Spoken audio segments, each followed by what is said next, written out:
Brought to you by V-Guard, co-powered by Sensodyne. Nashik Lok Sabha निवडणुकीचा महायुतीचा उमेदवार कुठल्याही क्षणी जाहीर होण्याची शक्यता आहे। मात्र असं असलं तरी भाजपनं मात्र नाशिकचा आपला उमेदवारीचा दावा सोडलेला आहे। बावनकुळे आणि गिरीश महाजन या भाजपच्या दोन वरिष्ठ नेत्यांनी काल या संदर्भातले संकेत दिलेले आहेत। आपल्यासोबत दिनकर पाटील आहेत, जे जवळपास गेल्या 2 वर्षांपासून नाशिकच्या जागेवर भाजपच्या वतीनं आपला दावा सांगत होते। प्रचंड मोठ्या प्रमाणात प्रचाराची यंत्रणा त्यांनी उभी केली होती आणि शेवटपर्यंत आपण भाजपकडून लढणार आणि नाशिकची जागा भाजपलाच मिळणार अशा पद्धतीचा त्यांचा दावा होता। आणि खरं तर गिरीश महाजन, चंद्रशेखर बावनकुळे यांनी दोघांनी स्पष्ट केलं की नाशिकचा आमचा दावा आम्ही सोडतो आहे। आपली यावरची पहिली काय प्रतिक्रिया? पक्षश्रेष्ठी निर्णय घेतील तो मान्य करावा लागतो आणि पक्ष सांगेल त्याप्रमाणे ऐकावं लागतं। 2 वर्ष जवळपास आपण लोकसभा निवडणुकांची तयारी करत होतात, ग्रामीण भागामध्ये गेलात, शहरामध्ये फिरलात, संपूर्ण मतदारसंघ पिंजून काढलेला असताना अशा पद्धतीने वेळेवर निर्णय येणं किती वेदनादायक आहे?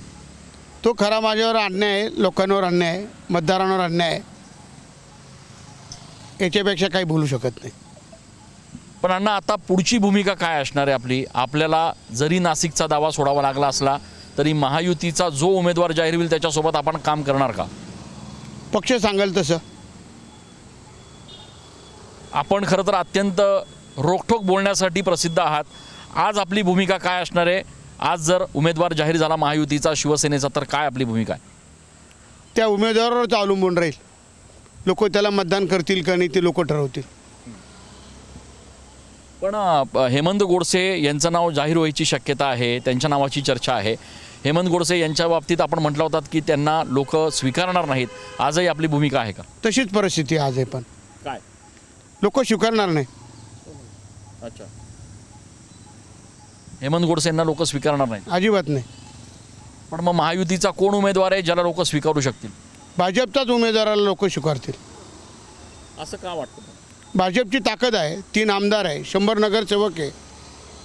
भाजप हा 12 महिने निवडणुकीची तयारी करत असतो आणि मोदी साहेबांची गॅरंटी, मोदी साहेबांवर विश्वास, त्यामुळे भारतीय जनता पार्टीचाच उमेदवार खरा या ठिकाणी द्यायला पाहिजे होता।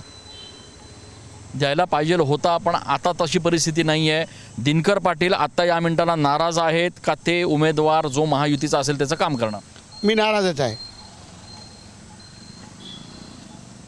नाराज आहे मी। उमेदवाराचं काम करणार आपण ते पक्षश्रेष्ठींशी बोलून ठरवेल।